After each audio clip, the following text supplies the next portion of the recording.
Cool. So welcome to what is GenAI and can it be used ethically?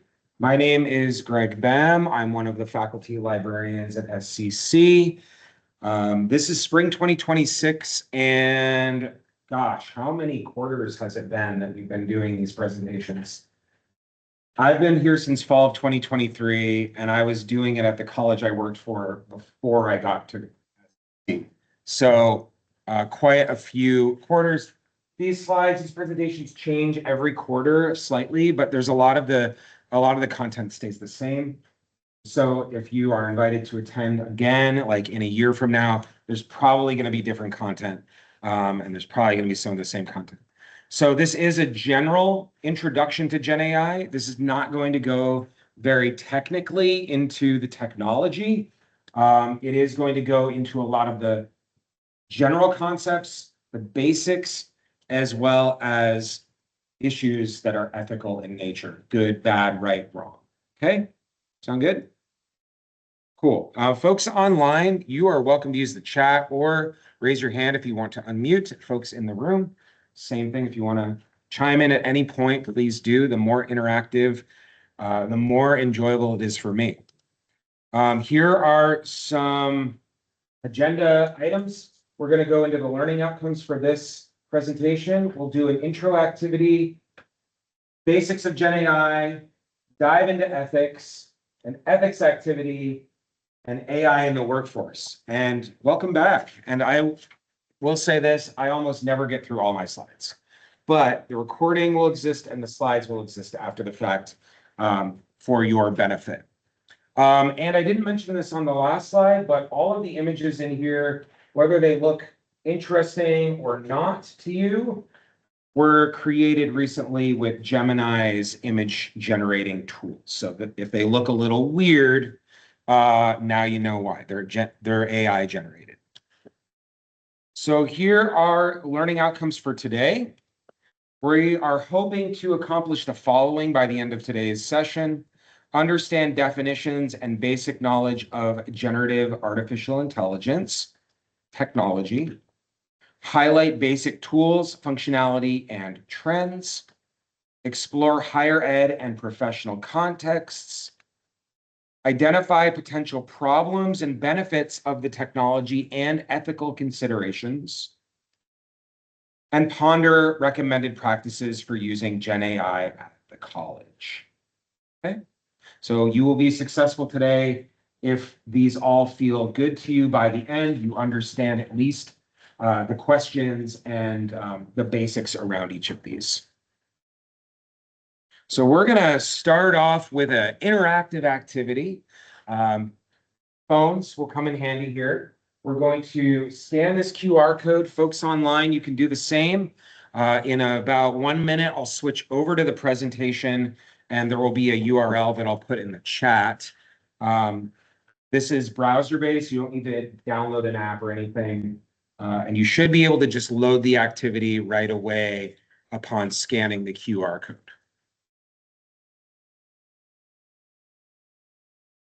I get a thumb up from somebody that successfully scanned the QR. Okay, cool. In the room, we're doing well here. Are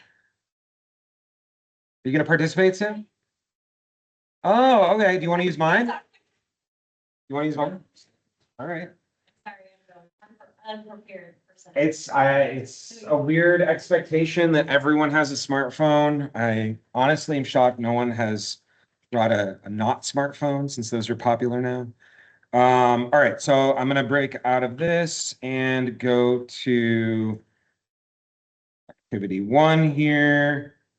And here we go. So folks online, I'm putting the URL in the chat here. So we can start with this first question here. I see there's already 11 folks in the room. Awesome. That's good. That's good. First question. And this is just to gauge kind of who's in the room, who's at the session today. What are some popular GenAI tools we're seeing these days? What have you heard of? Not knowing the answer. Welcome in, guys. not knowing the answer to this question is okay. If you don't know, you do not have to try to guess. We're just curious to see who knows about some of the tools. And I am seeing ChatGPT, Perplexity, Claude, Grok, Copilot, Copio, Gemini, DeepSeek. You're welcome to join in on the activity. Just scan the QR code with your phone. And there's a few more questions after this. Well, Little face is down at the bottom. Are we supposed to rate the question? I think that's just a way of interacting with the app. This thing? Yeah, I'm not sure. You can ignore all that stuff. Okay, like down at the bottom, it gives you the option to like, love, laugh. Oh, yeah. Wow, that. It's just for our ADHD minds. You need to do something while I read the slide. Cool. All right. So just for the sake of time, and we have a lot to cover, we're going to keep going, but I do appreciate these. Clearly, folks have heard of more than just ChatGPT today, which is cool. It's dancing today. Wow. All right. Let's go on to the next question. How have you or someone you know used GenAI tools in the recent past? Good or bad examples, good or bad according to you. This is a judgment-free zone. It's also anonymous, so I wouldn't even be able to pick on you. And just to be transparent, I use GenAI for all of the things as an experimenter, good and bad. So not going to get any judgment from me either. So I see one person said they or someone they know has used it for math. Instructions to cook something, cool. Yesterday we had somebody mention they scanned their ingredients in the fridge to come up with recipes, which I thought was nice. Help with gardening. Nice. Research. Write a book. Bad. Interesting. Refine. Or sing. Okay. It's supposed to be wording. Oh, wording. Okay. I've used AI recently to organize an essay. Photos. So that's generate photos. Meal prep and recipes that provide insight on calories, nutrition, etc. Help with advices. At-home DIY projects. That's interesting. I definitely use GenAI for a lot of my personal projects. Greg, is it okay if I share one? Please, yeah. Do you want? I heard a lecture this weekend from the editor-in-chief at the Spokesman Review, Okay. and he has used GenAI to figure out which stories in Spokane, the top 3 stories in Spokane that are not covered. Oh, So I interesting. thought that was a cool way to use it, but then he said that any of his writers use GenAI to write a story, they know they will be immediately fired on the spot. Wow. So I just wanted to share that, a kind of local professional example. Thank you. Thanks for that. And yes, we are inclusive. If folks cannot or do not want to participate in the slide activity, you're welcome to raise your hand and chime in. Helping with the diet, Google search for general info, and GenAI, of course, is now in Google search much of the time. And I see more people typing, but we have to move on. So we're going to go to the next slide here. So this is the final one for this activity. And we're talking about ethics. So again, good, bad, right, wrong. How strong is your ethical code when it comes to AI? So we feel about it? Yes. So on the left, a 1 would be you don't know or you don't have an ethical code. Maybe you've never even thought that technology could be good or bad. You would put a 1. On the other side is very strong, 5. So whether you like it or you very much don't like it, you've thought about it extensively. This is great. I love how every session we have a different visualization.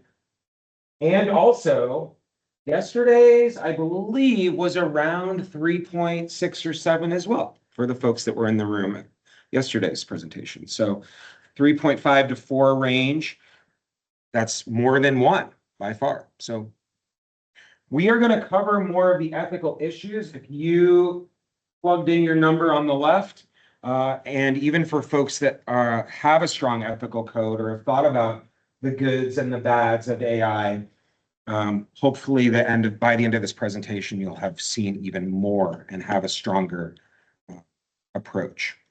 Cool. How was that activity for folks? Good? Fun? Easy to use? Online, if you want to chime in on the chat or unmute, please do. So back to the slideshow. Are we done with this question? Yes. So we are going to start off with a definition, but before I put a definition on the screen, would anyone like to chime in and share their definition in their own words about what is artificial intelligence?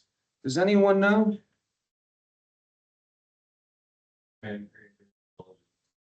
Man-created intelligence, okay. Other thoughts? Side of that? You're welcome to share again, yes. What is it? The demise of man, okay, great.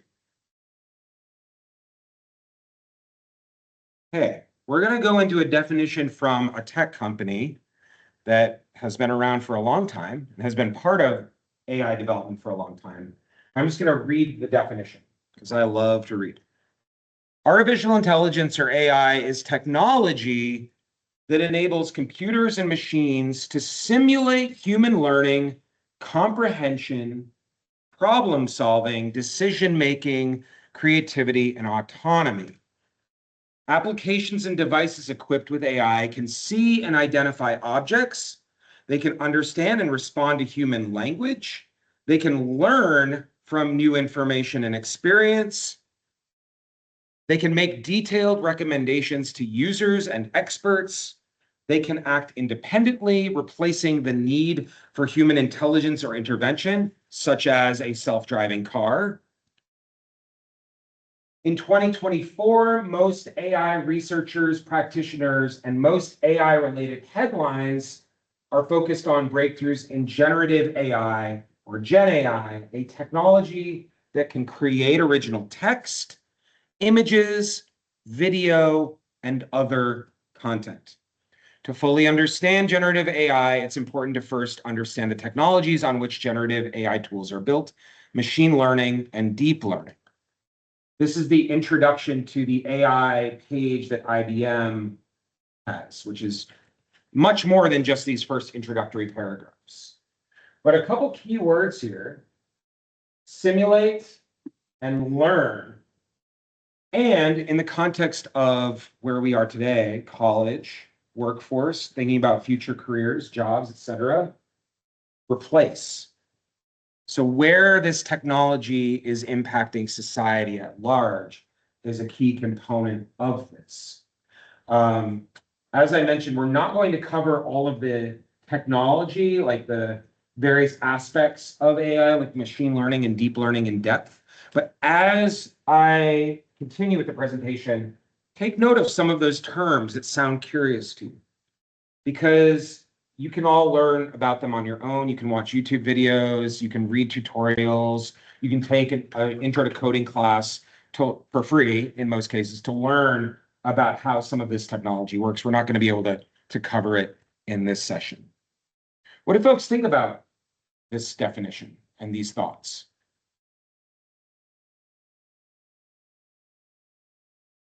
Okay, it's accurate. Yeah. I think it also does a good job of operating the negative and positive side of it. Like they do mention, with the words you're talking about. Yeah, it's slightly balanced. I would agree with that. It is a tech company. They do have a stake in where this technology is going, so there may be some bias there. But one other thing that Not mention. Okay. But I'm impressed that they did. Yeah. One thing, I've used a Google definition before, and they talk about how it is impacting many fields. So we often think about technology being the main aspect of AI, but really AI is impacting anthropology, health, data science, the economy and economics, all over. It's got its tendrils everywhere. Where have we seen AI in popular culture? So I like to throw this onto the screen because in addition to thinking about where the technology is impacting us, where it's in place currently in today's society, where it's part of our capitalist world, we also have an obsession with it culturally. And by we, I mean, across time, a lot of creative people have concentrated on this technology as part of their stories and their ideas. Have any of you seen these films on the screen? Has anyone not seen any of these? It's okay if you haven't, it's fine. Somebody yesterday was like, I saw all of them. What other movies utilize AI or have some kind of AI or intelligence system in them? Any other examples that I'm missing? Maybe you've seen something recently. Robot. iRobot, okay, yeah. It's a good one. The movie has Will Smith, I believe. Cool. I'm gonna throw some weird ones out there for you. It's made into movies, but they've been using them forever. Okay, Comics. comics. Iron Man. Yeah, okay, I like that. Jarvis. Yeah. Look how many times they've pre-shadowed AI. Yep. In comics. For sure. All the way back, and now look at what they was using. Online from Davor, The Imitation Game.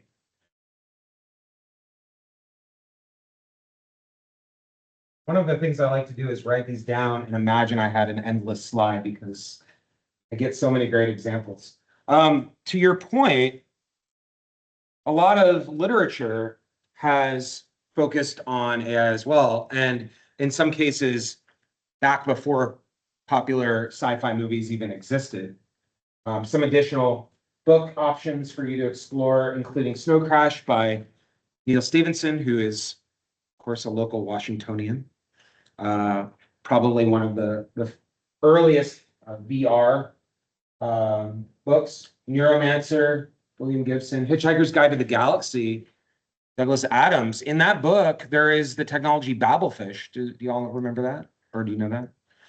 So Babelfish is a device you put in your ear, and then when you're traveling around the universe and you encounter an alien species that speaks a different language, it will auto-translate. Guess what? We already have that now for ourselves. We have earbuds that do auto-translate. So they've essentially recreated that technology. So today we are going to be focusing the rest of the session on GenAI. And as that IBM definition mentioned, GenAI is kind of the hot thing right now. It's been for several years now, 5-ish years. And it was made popular by ChatGPT. That was the first mainstream tool that came out. Feels like forever ago now. But that was the first one that kind of hit the masses. And it really is about generating content. So using some of those other qualities from the AI definition, but really focusing on generating text, video, or still image, audio, data, graphs, those types of things. And so some of the qualities that make up generative artificial intelligence, one is that it relies on a specific type of technology called a large language model, LLM. Have any of you heard of that term before? Okay, so this is really good. LLM is how it works. It's how the backend system manipulates data to generate what you get in your output. So when you ask for a cat picture in Gemini or in ChatGPT, it knows how to create a cat because it has a large language model that is processing the definition of the cat with all of its qualities. LLMs are advanced machine learning and pattern recognition technology. So they utilize the fact that we, as linguistic people, as beings that use language, we use language, and language is is composed with patterns. And those patterns include vocabulary and grammar. And through very, very powerful computers and very large data sets, the LLMs are able to not only understand, parse out and figure out what you're trying to say when you prompt it, when you give it a question or ask for something, but they do it very quickly. So Greg, yes, I'm learning the dragon speak. Is that what you're referring to? I mean, does that fit into that as well? I don't know Dragon Speak. Oh, What is that's Dragon the Speak? dictation. It's the dictation program Oh. that and controls, you know, it learns your voice patterns and all that. And the doctors have a Dragon Medical. I think that Dragon does have some automation tools built into it. That's text to speech. Yeah, slightly different. Okay. So when you look at these tools like ChatGPT, the LLM is often in the name of the tool. So GPT is not just a random acronym. It actually stands for Generative Pre-trained Transformer, which is the name of the LLM. It's the model that they're using. Now, often these companies have multiple tools, and this is going to be kind of a plug for keeping an eye on where things are going with our jobs, that is that these tools are using different versions of the models that the companies are building. And the model can be very complex and very simple, or somewhere in between.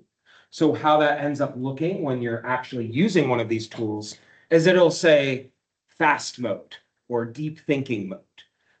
And you will be able to select one of those options, and then it will utilize one of the models that the company has made. Fast models tend to use less energy.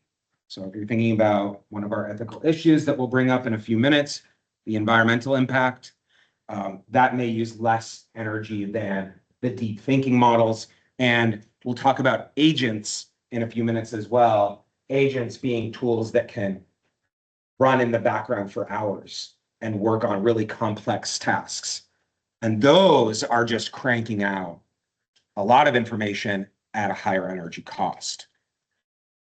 So as I mentioned, LLMs are trained on large sets of data. So essentially you can think about it analogously to a search engine. Search engine like Google, they were developed and they have these programs that are being run, spiders, which are going all over the web. They're crawling the web and they're pulling in snapshots of the web. And that's how, when you look for a dog groomer in Spokane, you can find the website of the dog groomer in Spokane, because Google's programs have found it already for you and know where to go and indexed it all in one place. LLMs, they go a step further and they take the entire website or the article or the Facebook post or the YouTube video, and they put it into a database, the whole thing. And they use that as part of the data set that then trains that large language model. So they go to Flickr and they say, give me every picture of every cat on Flickr. It's a photo website for those of you that have never used Flickr. So now they have 10 million pictures of cats that they have access to and they train their system with, okay? They don't just do it for cats, they do it for everything. They have billions and billions and billions of data. And again, that includes ebooks, articles online, blog posts, news articles, social media, transcripts. If you're using certain apps, like if you're using Google or you have Gmail, your data may be training Gemini, which is Google's AI. If you have a Facebook account, your data may be training their Llama, which is the name for their model. Does that make sense to folks? Any questions on that?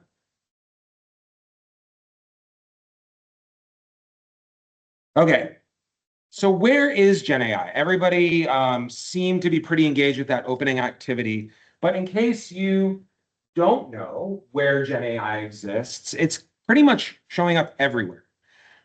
We have GenAI tools that are available through the web browser, on websites, on their own mobile apps. There's offline options, so you can download these LLMs, the open source ones, which means free, to your computer. You can use them offline. We have them showing up as standalone tools. You can get the Copilot app, for example, or the ChatGPT app, as well as embedded in other software. Who here uses Windows? Okay, about 2/3 of the room. Windows now, you can't really escape Copilot. It's showing up on your taskbar. There's a whole button for it. It's embedded in Office. They actually rebranded Office to have Copilot in the name. So it is a huge thing. We can't really turn it off with most of these commonly used pieces of software, including operating systems. Android, Gemini. I'm sure, does anyone have an app, an iPhone? Is there AI in iPhones? Yeah. Yeah, I mean. Yep. So Siri is in the iPhone. Even more niche or specialized software like Adobe now has integrated AI-powered tools. It might not mean that the entire thing is AI, but you now have the ability, or you have the temptation, to use AI when you're opening something like Photoshop or Canva, if you use Canva, tools like that. Other examples that people have seen where AI is just now part of the experience?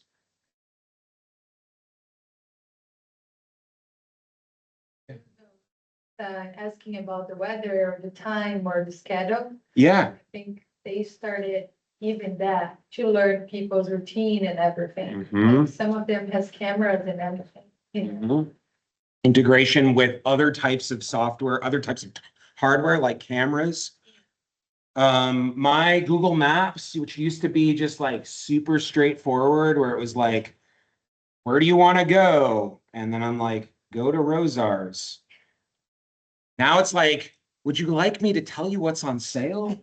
Would you like me to look at your purchases? I'm like, it wants to have a conversation with me. So they replaced the Luddite version with the smarter version. I see online, most modern gaming includes AI with NPCs, non-player characters. That's interesting. Open source versus proprietary. So I mentioned that their open source means free, but that's not free account. Some of you may know this already, but when you sign up for a free account for something, you're still paying with your data. You're giving them yourself. Open source would be something like you download it, it's not tracking you, it's just on your computer. You can do whatever you want with it. You can lock it down. Proprietary means the free and paid accounts that exist. And we now have this additional challenge here in higher ed where students are getting access to the premium version for a year of these tools. And they're casting their hooks into us, and then in a year we'll see if we're addicted to it or not. But we have the paid version and we have the free. We're seeing it show up and impacting, as I mentioned earlier, text, audio, image, video, all sorts of formats and modalities. Here are a few really popular tools. For those of you that haven't tried all of them, you might consider just taking a look. I like to include DeepSeek on the bottom. Someone mentioned that at the beginning in the activity. DeepSeek is the only one on this slide that was and is developed outside of the US. Does anyone know where DeepSeek is based?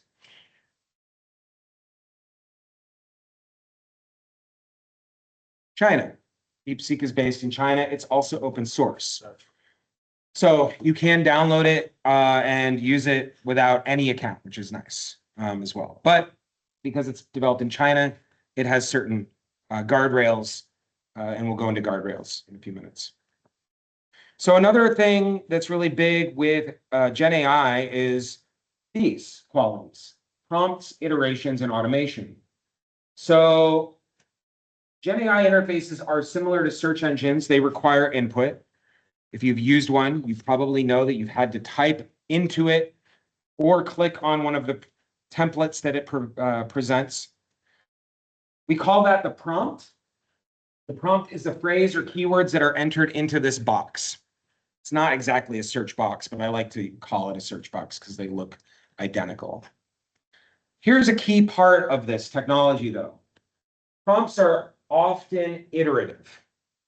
Even now with image generators and more complex tools, they're iterative and conversational. What does iterative mean?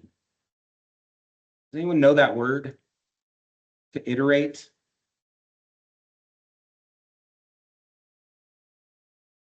So iterative means you can go more than once. So it's in steps. So that means that now we can prompt, generate a picture of a cat. Gives me a cat. Okay, turn it into a cartoon. Okay, make it do the 6-7 hand thing. And on and on and on in one single conversation. And it will remember often the entire conversation. Tell me what describe the original picture, because it was like 10 minutes ago and I forgot. Too lazy to scroll up. So this is really different than the one-shot Googling to get the list of search results or the answer and then doing it again a second time uniquely. So because prompts are iterative and conversational, they can become very complex. In the workforce, there are some trends, and two of them that are listed here are prompt engineering and AI literacy. These may be buzzwords. They show up from time to time and people talk about them. Essentially, what we're talking about is, do you have the skills to be able to use this technology? Do you have the skills to do your job with this technology? And you might have an opinion on using it as well, and that's all part of it. That's the literacy aspect. Have you used it before? Have you thought about it?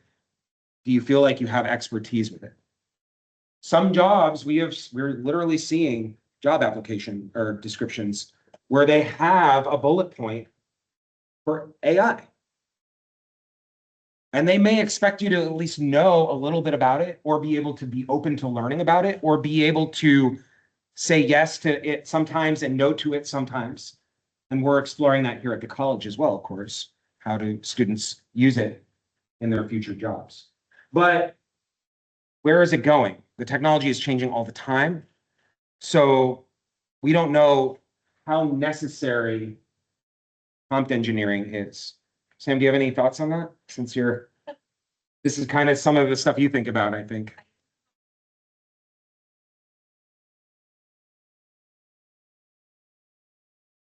I mean, I think as educators and as students, we just have to learn about it, be aware of it, and really understand that it's always, I mean, technology is always changing.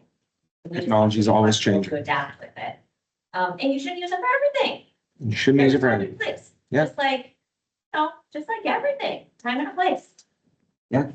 I'm not sending you an email right now. I'm talking to you. That's right. Time and place for email. This isn't it. To use an analogy. I mentioned earlier agentic AI. Does anyone know what that means? Has anyone heard of agents, agentic AI?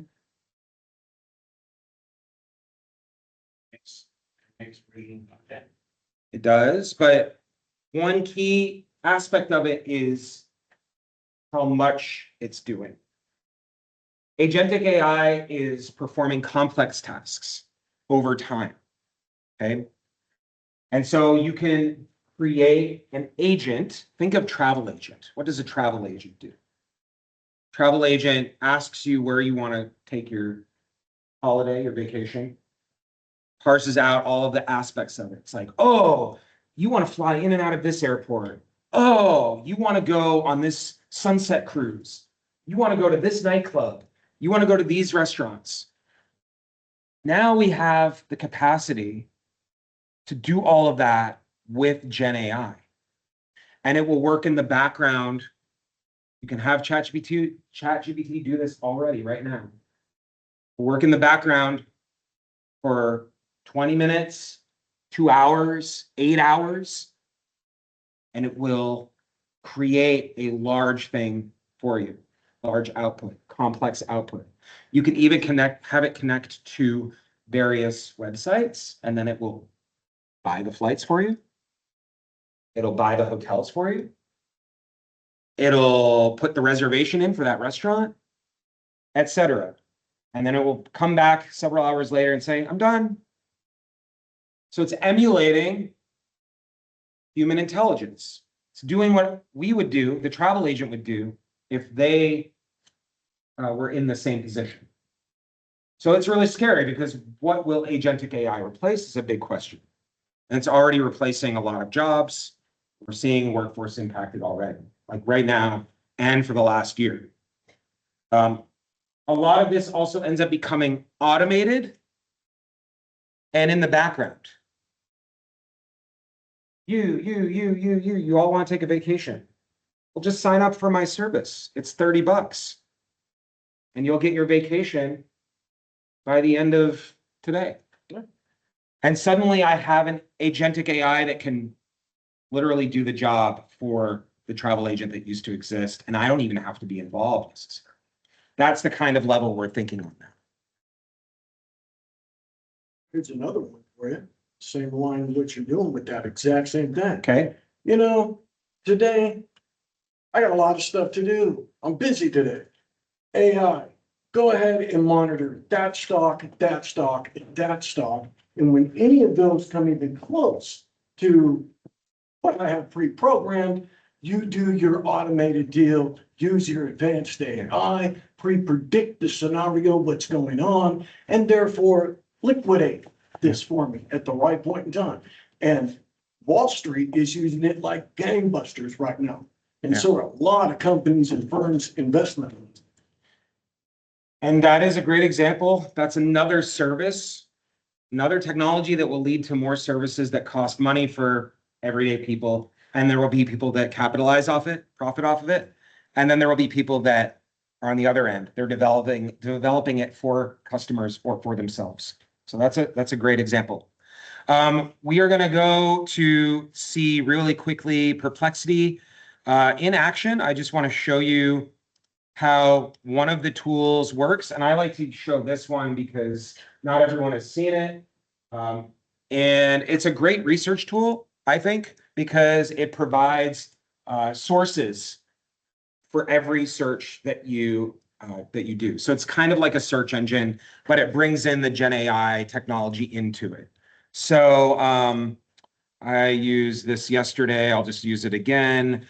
Sticking with travel. Does anyone know where I'm from originally? I think Sam does, but does anyone else? Canada? No, I wish. You Canadian? But close, actually. I grew up very close to Canada, so that's a hint. Yes. Did you guess that, or did you know that from past interaction? Okay. There we go. All right, nailed it. So yes, I'm from Maine. So who here has vacationed in Maine? One of us, two of us. It's vacation land, so I guess if you live there, you're on vacation. So I am going to ask Perplexity using the prompt bar. I would like take a trip to Maine for leisure. Help me, please. Okay, and then what it does is, as I mentioned, it is connected to the internet, and its main kind of boom, its main benefit is that it's providing sources with all of the searches, and it pulls information out of those web sources and provides its response. So in this case, for my request for information from Maine, It is giving me places to start, to base myself, easy trip styles to think about. So, depending on what kind of traveler you are, an itinerary, seasonality, which is super important for New England, and then practical ideas. Often with these tools, you will get ideas for additional prompts. So if you need further jogging of ideas, you can do that. And as I mentioned, you can iterate. In this case, it says ask a follow-up. You can iterate within the same conversation. So does anyone know that I'm a beer enthusiast? What's the best brewery? So I'll throw that in there, and then Maine is known for very good beer, so then it's providing those recommendations. And I can do that for a very long time. And as I mentioned, it provides sources. So when I'm ready to stop using the GenAI tool and move over to real sources, it will provide a list of these. And there'll be websites, articles, and sometimes social media, YouTube, Reddit, etc., TripAdvisor will show up. Any thoughts on Perplexity? That GenAI isn't hallucinating or making things up because you're able to kind of verify with those links. Yeah, Do you think that is it doesn't definitely. happen, sir? That's definitely a key thing. I'm glad you mentioned that. All GenAI tools can, because they're synthesizing, they're pulling in information from their data sets. They can hallucinate, they can create incorrect or fictional information, and they can also leave stuff out. Yeah. So this tool provided a bit of information, and it found 10 sources. It probably didn't copy and paste all of the content from all 10 sources. So if I want to do a deeper dive, and if I want to verify what information came from GenAI, especially in the case of doing student research, not a trip to Maine, then I would want to go into those sources. Similar to Wikipedia, if you go to a Wikipedia page, you might find some great information on that Wikipedia page. But do we cite it? Do we just take it for granted? Especially when we're doing student research? No, we go into the sources that are listed in the bibliography at the bottom of that article. So great point. Online, do you have any thoughts on the quality of the response? As someone from Maine, are they good recommendations? I mean, I'm biased. I have my own recommendations.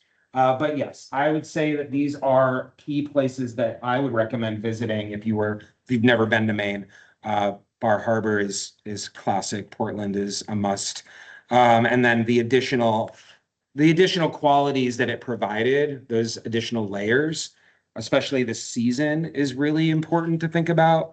Some places we don't think about the season as often. And then, yeah, the quality tends to be, for me, pretty good. One thing, we'll get to this, we're running out of time. We'll get to this in a minute. One of the benefits of these tools is you can ask it to change its language style. So if you want something a little bit more accessible, the language, or you want it to be more sophisticated or focus on certain things, like I mentioned, a specific topic like beer, you could have it customized, which is one of the benefits of these tools. So we really got to get to the meat of this presentation here, which is now that we've covered most of the basics of GenAI, let's think about ethics. So as I mentioned before, ethics has a code. We can think of it as a social contract. So something that we personally agree to based on our own value system. This can be good or bad, right or wrong, or in between. And our sense of good, bad, right, wrong is a combination of different things, right? We are individuals. We have individual beliefs at our core. But we are shaped by a lot of external forces. We're shaped by the families that we came from. We're shaped by the city or town or region that we live in. We're shaped by the people we respect and admire, whose ideas we believe in, the organizations that we're faithful to or part of. For example, a church or a community group or a neighborhood group, our jobs, our workplace, even right here, the classroom, the college that we go to, all of that swirling around invisibly in our everyday life. Those factors influence what we think about the world ethically. These contexts are many and complex, and they result in a lot of ideas about how we relate to different things in the world. So we're going to be talking about ethics in Gen AI, ethics in technology, but ethics obviously can extend to countless things, right? Here are some of the big ethical issues that are being explored with Gen AI. One, and these could be question marks too: plagiarism, citations, and intellectual theft. How these tools are used and to what degree. Where is the data getting sourced? Is the information high quality? Is it coming from authoritative data? Access issues. So not all the tools are free, so access can be an equity issue. If we're being asked to use these tools, that can be problematic if those tools cost something or we have to give our own data to use them. Environmental impact. So all of these Gen AI models are being run online and on our apps, made available to us by way of massive data centers. Have you heard of these? These data centers are often located in places we don't see, which makes them very easy to exist. And yet they're very problematic because they use so much electricity that they're taking electricity away from other places, such as the public. And the centers themselves generate so much heat that they need to be cooled down. You have a hot computer, it breaks, right? So we're using a lot of water to cool them. The data centers also are often built on land that's been preserved or saved for various reasons. Farms, we learned this yesterday in yesterday's class, farms, people are selling their farmland that would otherwise be relatively natural land to build data centers. And so that's a huge aspect. What is the long-term conversation around where the environment is going to be destroyed by these? Oh, yeah.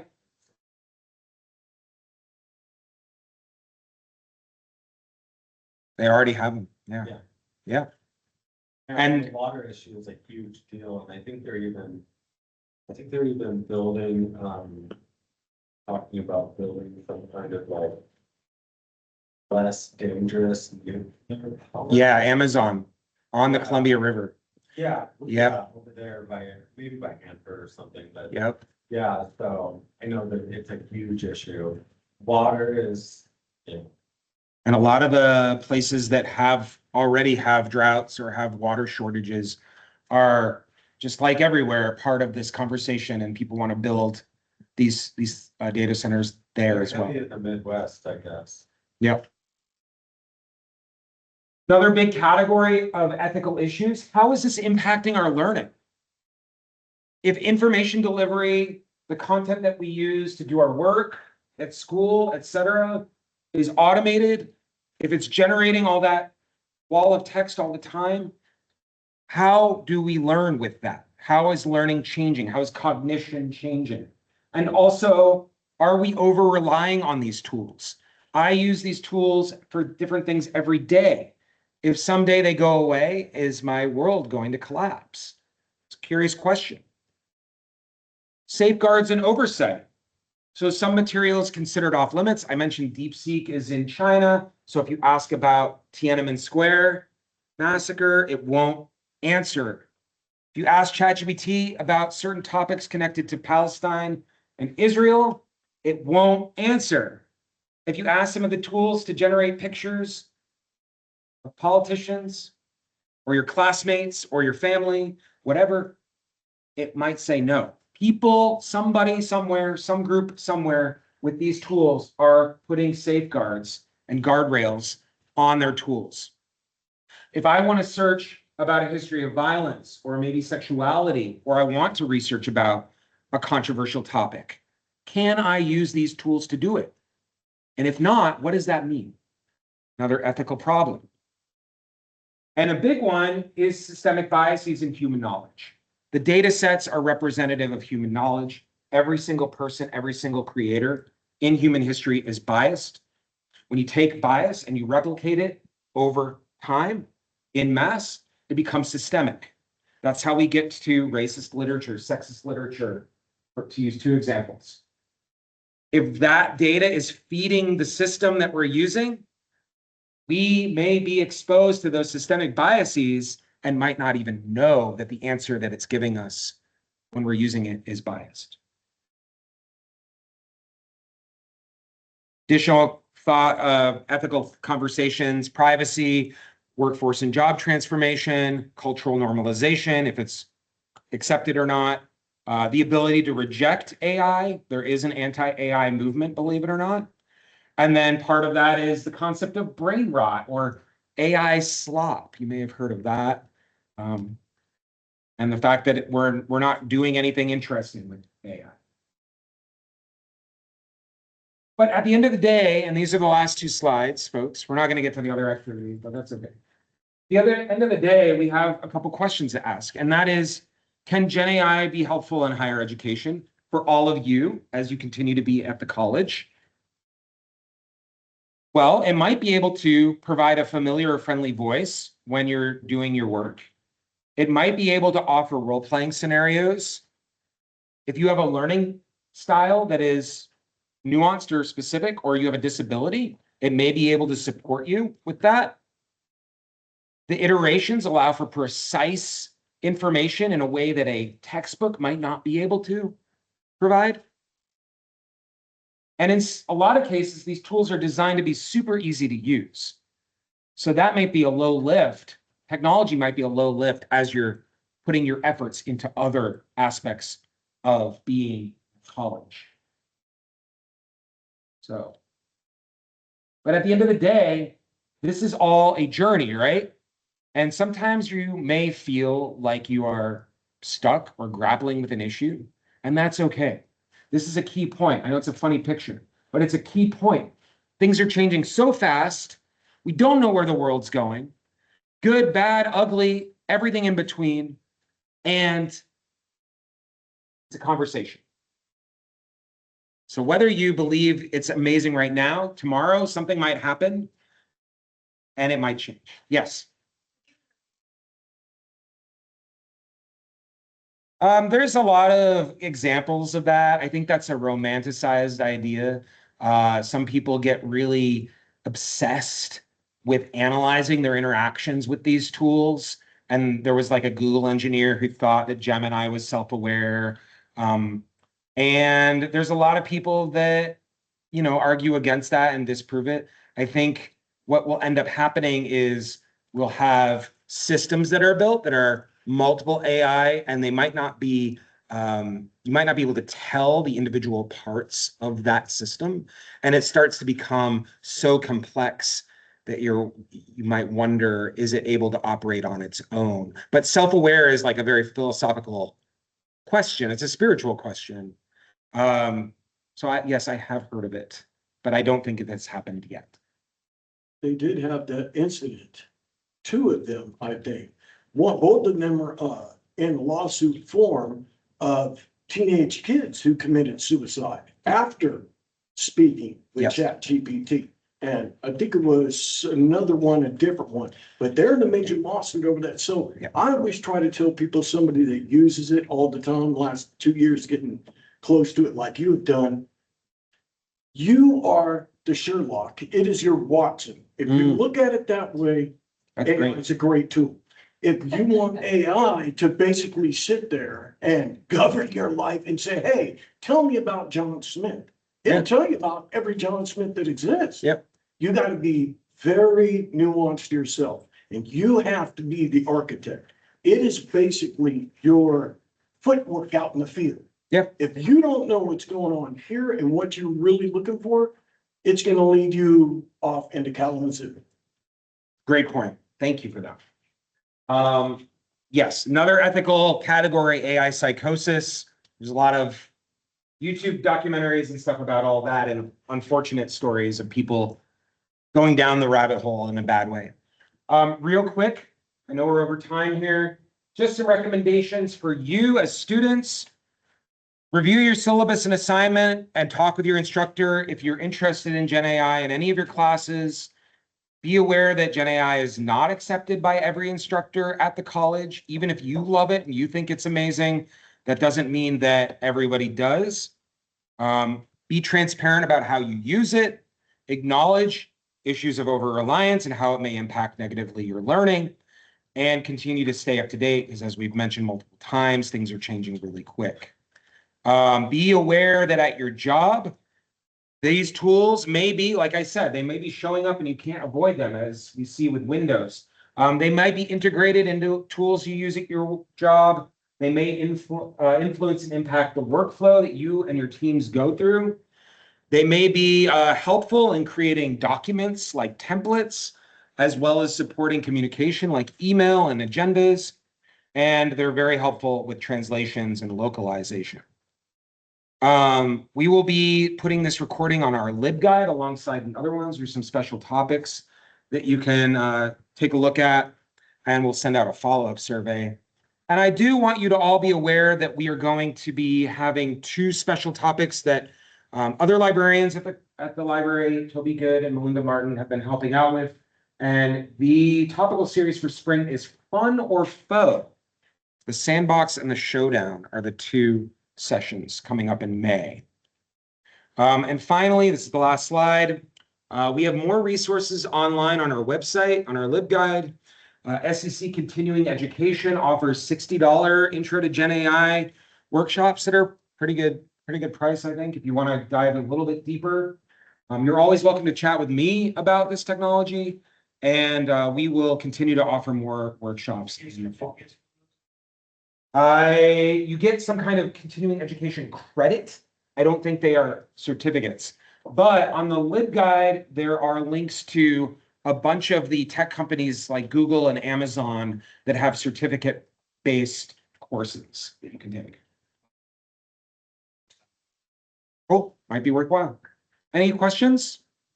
Yes. No question, just a statement here. I think what you were saying before, with AI, especially with disabilities, people with disabilities, huge benefit in that category for those type of people. Why I'll say that is AI nowadays, you don't have to type. Right. You can orator everything you need, Yep. commands, everything else. And anybody with a disability that might have it in another area but can oratate, Thank you. they can go ahead and do amazing things to get help with work, Yep. jobs, applications. Absolutely. Thank you, everyone. And online, thank you. Devorah, I see your message about reasoning algorithm. I hope you all have a great day. Stick around. I actually have to go as well, but appreciated your time. Bye.